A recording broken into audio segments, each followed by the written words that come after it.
no dia 19/9, o BTG Pactual Logística, que é o BTLG11, administrado e gerido pelo BTG Pactual, e que tem 243.672 cotistas, anunciou, na verdade, dois fatos relevantes de um. Primeiro, que recebeu mais 40%, ou seja, 32.615.000 reais, do valor da venda do imóvel BTLG Dutra. Com isso, completou 50%. Ele tinha anunciado a operação, recebeu 10% de sinal. Agora recebeu mais 40%, então ao todo 50%, metade do valor, né? E depois que enviou uma comunicação de pré-pagamento do último CRI indexado ao CDI da carteira do BTLG, agora como devedor. Esse CRI custa CDI mais 2,95%, no valor de 60.500.000. O termo de securitização prevê um aviso prévio de 3 meses e não há multa. Então, conjugando as duas coisas, o valor recebido e o pré-pagamento do CRI, quando acontecer, né, depois desse prazo, isso livra mais um centavinho de faturamento para o fundo. Achei muito interessante, porque de vez em quando eu brinco, para dar um nó na cabeça das pessoas, que alugar e emprestar é praticamente a mesma coisa, certo? O aluguel é o juro do imóvel e os juros é o aluguel do dinheiro, né? E aí a gente vê os termos da securitização, que é um empréstimo de dinheiro ou um aluguel de dinheiro, prevendo aviso prévio e multa. Nesse caso não havia multa, mas havia aviso prévio. Então veja como até os contratos de locação de dinheiro ou de tijolo têm similaridades, não é? Eu tenho patrimônio, ele pode estar imobilizado e aí eu cobro juros, ao invés de cobrar juros eu cobro aluguel, ou eu tenho um patrimônio que está líquido na minha mão em dinheiro, eu empresto para alguém e ao invés de cobrar aluguel, cobro juros. Mas são operações muito, muito, muito similares, a tal ponto de ter aviso prévio num contrato de empréstimo de dinheiro, né? Perfeito, né? E é isso, né? O mercado financeiro é isso, né? Tem várias operações que elas são pensadas dessa forma. A gente viu ali que é CDI mais 2,95, né? Então, assim, dá aí perto dos tá, 12 e pouco, quase 13, mais 3,16, uns 15 e qualquer coisa, né, ao ano, e é uma taxa bem elevada. Então, pré-pagando, né, você acaba gerando valor e vai ser de 1 centavo. Então, tem certas operações, né, que elas são feitas porque naquele momento se viu uma oportunidade de fazer, e taxas de juros elevados também são taxas de descontos elevados, e assim que a oportunidade aparece, você faz uma captação para pré-pagar, né? Então, esse tipo de atividade, né, que o gestor tem, o gestor um pouco mais ativo, ele acaba conseguindo essa geração de valor. Aí, como você observa isso, né? Você pega os fundos imobiliários, né, quem fez mais emissões, aquela coisa toda, e você compara o rendimento por cota. A quantidade de cotas ela vai variar bastante, né? Mas você tem que comparar o rendimento por cota. Se ele for só para baixo ao longo do tempo, alguma coisa está errada, né? Então você tem que ter uma geração de valor para o cotista. E eu, nas minhas conversas, né, com amigos, com analistas e tal, ouvi de mais de um deles sobre, pô, mas o BTLG está fazendo uma emissão e não colocou no pipeline, né, assim, nos negócios engatilhados, o pré-pagamento daquele CRI, CDI e tal. E a gente, né, eu ouvi de diferentes gestores, acho que deveria pré-pagar, será que eles não vão pré-pagar? Então tá aí, tá feito o pré-pagamento, anunciado ao mercado, e é uma sinalização importante também. Talvez tivesse o tempo todo já claro isso na cabeça dos gestores, mas não ficou exatamente claro no texto, né, do prospecto inicial. E eu vi analistas, talvez o Hotmar tenha sido um desses, né, que estava com isso na cabeça, mas será que não vão pré-pagar esse CRI? Vão, né, e estão tomando as atitudes para isso, né? Exato. Eu acho que talvez eles não tenham falado tão claramente isso, porque talvez na cabeça do gestor o dinheiro não está vindo do dinheiro da emissão. Ele recebeu esse valor da venda. Então, assim, é claro que existe um momento onde você já não consegue mais rastrear o que é dinheiro que entrou de um lado, o que entrou do outro, mas talvez na cabeça do gestor esse veio desta operação, então não está no pipeline da emissão, porque veio Mas esse dinheiro tem outro destino.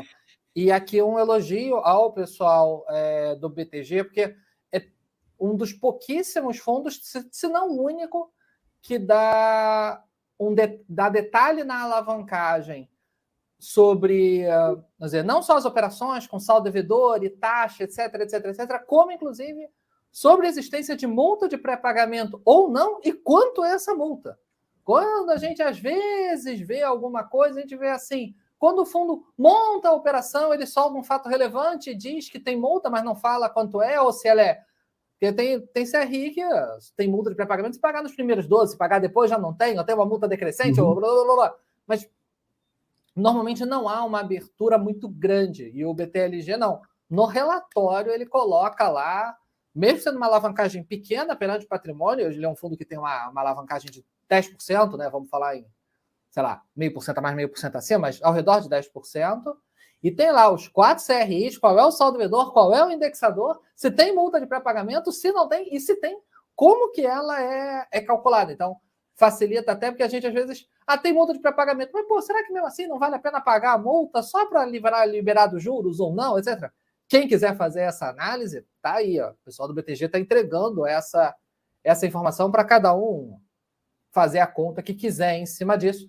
Essa operação não tem multa, e tem um outro CRI também com saldo devedor de 40 milhões, isso, que é atrelado ao IPCA, mas não tem multa também. Os outros dois, de 70 milhões e 40 milhões, esses têm multa de pré-pagamento.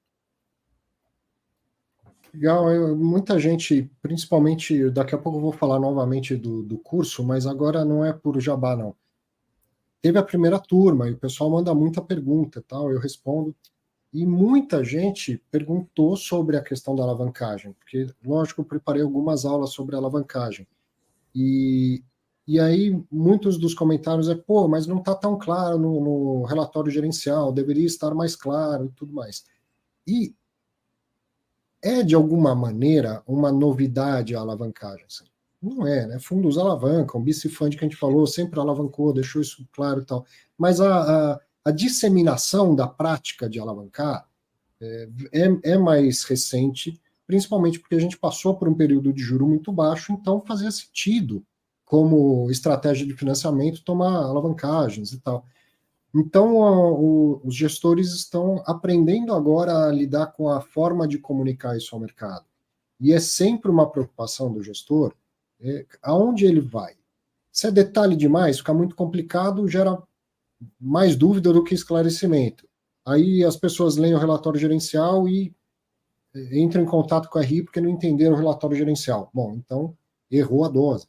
Se é de menos, aí também dá margem para boato, para má interpretação e tal, não sei o que. Então eles estão sempre tentando encontrar seja qual for a informação, qual é o nível, para não ser nem muito nem pouco. E de pouco em pouco, algum gestor testa uma coisa aqui, outra ali e tal. Então, o Nod está falando, o pessoal do BTLG aumentou aí o número de informações disponíveis. Provavelmente outros gestores vão seguir essa linha. E ainda assim pode ter gestor que vai falar, legal, mas eu acho que do jeito que o pessoal do BTLG está fazendo, é informação demais, vai gerar muita confusão. Então, eu vou divulgar um pouco a mais do que eu tenho, mas não vou divulgar tanto quanto o BTLG. E assim o mercado vai se encontrando, né? E concorrência também, né? Também isso que eu acho que talvez seja o maior, o mais difícil de equilibrar, porque o fundo imobiliário ele está no mercado, que é o mercado imobiliário, como o próprio nome já diz, fantástica explicação do Nod no domingo à tarde, mas ele está negociando com players que não têm, que são players privados ou são mega corporações que, apesar de terem 1000 transparências, não vão descer no detalhe do fundo imobiliário. A Brookfield não tem relatório gerencial falando vacância imóvel a imóvel, etc. Então, usando de exemplo a alavancagem. É um fundo que tem a alavancagem, mas que está com uma carência, a carência está na boca de estourar. Pô, isso é algo que o cotista precisa saber, mas ao mesmo tempo, eu entendo o gestor também do outro lado. Assim, pô, se eu divulgar que eu estou agoniado para poder vender, etc., um imóvel para quitar uma alavancagem, etc., para quem eu vender vai estar sabendo. É uma balança muito difícil de de equilibrar o quanto você vai dar de disclosure para o cotista e o quanto você vai dar de closure para o teu concorrente, o quanto você vai fechar de informação para o teu concorrente, porque a informação é pública, né? Está no sistema da Bolsa. Então, assim, sim, eu elogio o BTG, mas eu sei que, obviamente, vai ter um gestor ou outro que vai dizer, não, eu prefiro não divulgar porque eu acho que esse aqui me expõe em demasia. No caso do BTG, até por ser uma alavancagem pequena, fica tranquilo de divulgar. Talvez um fundo com uma alavancagem maior fique mais desconfortável, fique numa posição mais fragilizada de divulgar isso. É uma balança muito difícil de equilibrar. Difícil. Vou citar aqui o nome do Augusto Martins com toda tranquilidade, porque teve um curso da Ambima que eu participei como mediador, e o Augusto participou, ele e o Leandro Busquet, numa das aulas, que era justamente sobre relação com investidores. Então, estou falando aqui de uma informação pública.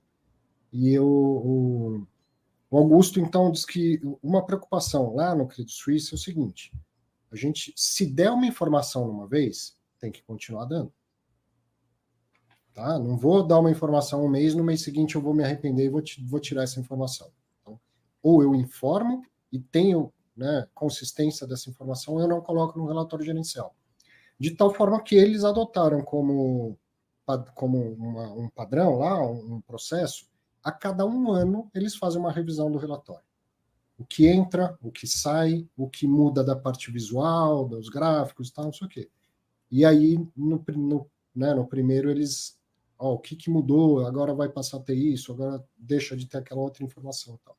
Então, isso que você estava falando, colocou porque é pequeno, mas se ficar maior talvez tire, acho pouco provável. Né? Deu a informação, o mercado não abre mais mão dela, sabe?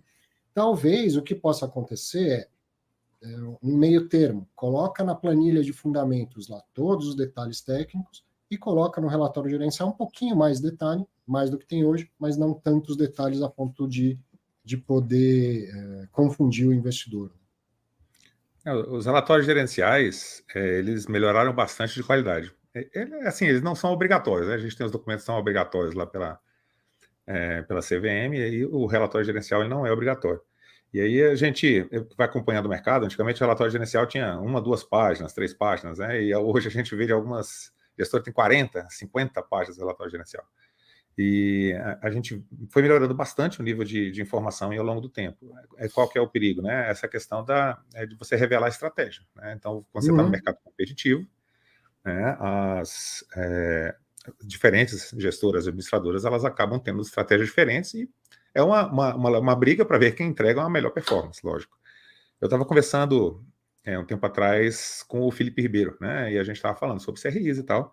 E foi antes, né, na época que estava o boom das emissões, e o pessoal ficava atrás para saber quando é que ia ser a próxima emissão de CRI, aquela coisa toda, e tinha uma briga para ver quem ia ficar com a maior fatia de um determinado CRI. Então tinha muito dinheiro na mesa, né, todo mundo querendo comprar, ia demorar para sair aquela estruturação, aquela coisa assim, e o pessoal não estava, ele falou na época que o pessoal não estava tomando mais a mesma quantidade de cuidado, né, com as garantias das operações, aquela coisa toda, né? E assim, aí você vê, né, por exemplo, você lê a teoria de investimentos, você fala, quando o negócio está muito na festa aqui, né, o que vem depois, né? Então, assim, as coisas funcionam de forma cíclica. Então, essa questão de você divulgar demais, essa questão da informação, né, tem um lado também do gestor, né, que é o estrategista, né, que ele está ali competindo com outras pessoas. Exatamente. Sobre o assunto, algumas perguntas e comentários. O Leonardo pergunta aqui que ele tem gostado da evolução e acertos e mais clareza nos anúncios do BTLG11 e muito contraste quando ele compara com o BTRA. Acerto mostra tudo, contratempos fica nebuloso. Tal. O BTG não deveria padronizar? Leonardo, obviamente não tem como responder pelo BTG, mas o que eu posso te dizer é que existem 3 grandes células de fundos imobiliários no BTG. São 3 diretorias lá. Uma daquelas dos fundos antigos que vieram da Brasília e tal. Outra que é da parte agro. E outra que é a diretoria do... Como que eu esqueci? Do Fernando Crestana.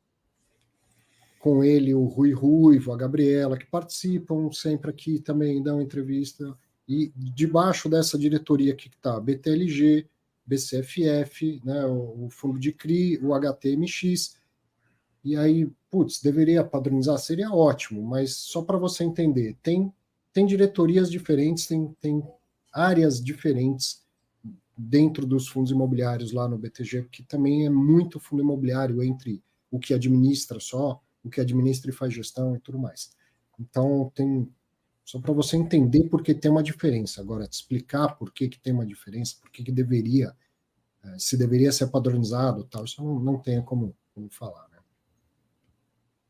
Mas BTRA e BTLG são diretorias diferentes, tá? Equipes diferentes também, né? Equipes diferentes, exatamente. E o Sérgio está comentando que alguns gestores poderiam ser pelo menos mais objetivos. Ao invés de colocar o status dos CRIs com corzinha, ponha logo adimplente ou inadimplente. Faz sentido. Tem fundo que está fazendo isso, né? Inclusive os que tiveram problemas recentes aí com high yields, né? Tem fundos que colocou adimplente, inadimplente, percentual da carteira que está inadimplente, o que está sob negociação, o que já está sob execução de garantia, né? Mas é uma informação importante, sim. Sim. Lembrando que muitas vezes no mercado de CRI, você pode estar inadimplente e mesmo assim pagando, porque você não tem que adimplir só com os pagamentos, você tem que adimplir com uma série de outras obrigações. Então, também é importante explicar a inadimplência está aonde, porque o fundo, devedor, ele pode estar fazendo os pagamentos, mas não está mandando as informações com a periodicidade que é necessária, ou o imóvel tem que ter uma garantia XY, tem que ter um seguro com cobertura XYZ e o seguro venceu e ele não renovou. Ele está inadimplente, apesar de estar pagando. É porque a gente... Covenant, né? Exato, os covenants, palavra bonita para dizer obrigações. Ou seja, tem que mandar informações XYZ, ou o devedor não pode se alavancar mais do que tantos %, ou ele não pode botar os mesmos imóveis como uma garantia subsidiária de uma outra operação. Gente, termo de securitização, quando ele é curto, ele tem umas 150 páginas. O normal, ele vai para 300. Então, assim, vocês imaginam a quantidade de regras. Então, só para deixar muito claro aqui que adimplência não obrigatoriamente quer dizer que não pagou. Muitas vezes sim. Mas existem outras adimplências também a serem... Então, um CRI pode estar com todos os pagamentos em dia e mesmo assim ter a garantia executada porque não cumpriu outras adimplências, digamos assim. O professor Arthur é advogado. O pessoal fala que só advogado lê todo o termo de securitização, né? Uma, 2 vezes na vida, viu? Para montar a aula. Depois, Ctrl F é o melhor amigo de todos nós. Verdade.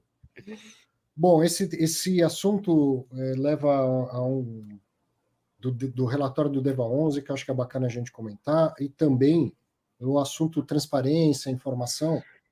Impreterivelmente, a gente tem que comentar também sobre a questão do KNRI, se comprou, se não comprou aqueles imóveis. Mas eu vou deixar isso para os nossos destaques e cara a cara, perguntas e respostas. Vou só continuar aqui para a gente terminar o resumo dos fatos relevantes, e aí a gente, se eu esquecer, me lembrem de comentar KNRI e DEVA 11, que não são fatos relevantes, mas acho que são assuntos bem bacanas para a gente falar ainda hoje. Bom, agora sim vou fazer a divulgação novamente do curso Renda Imobiliária do Zero ao Profissional em Fundos Imobiliários. O nosso curso do Clube FI vai abrir a sua segunda turma. Recomendadíssimo, passa, não tem nem... Assim,